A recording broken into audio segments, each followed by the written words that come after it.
The servo valve with the solenoids for forward and reverse that you have on the screen right now is exactly the same like this servo valve.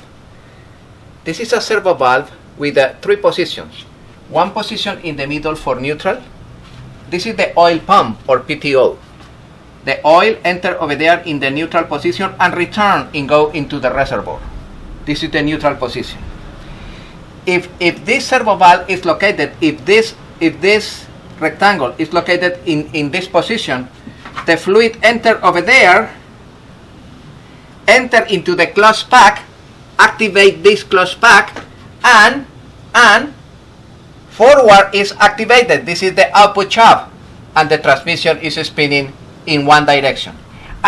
If this servo valve is located this rectangle in the middle, the fluid goes over there, activate this closed pack, and this gear is engaged with this, and the transmission is moved in reverse in the opposite directions.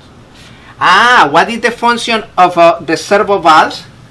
The function of the servo valve is send the fluid in one direction for reverse, or send the fluid in the other direction for forward. How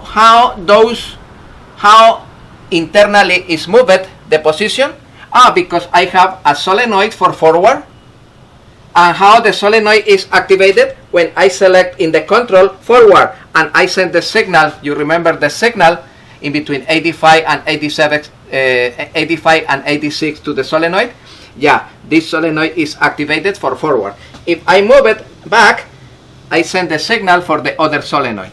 This is in case that the control is electronic. When the control is manual, is a cable, I have the shift lever here, and the cable is connected over there, and the cable is connected with forward and reverse, and this element move this position or this position in the solenoid control valve. In that case, I don't have solenoids, and I have in the other side the neutral safety switch with three positions. The neutral safety switch and the handle if it's mechanical. If it's electronic, I have two solenoids in both sides, like the picture that I have on the screen. This is the function of the servo valve or servo actuator. Receive the fluid and allow that the fluid goes in one direction for the closed pack of reverse, or goes in the other direction for the closed pack of forward. This is the function of the servo solenoid.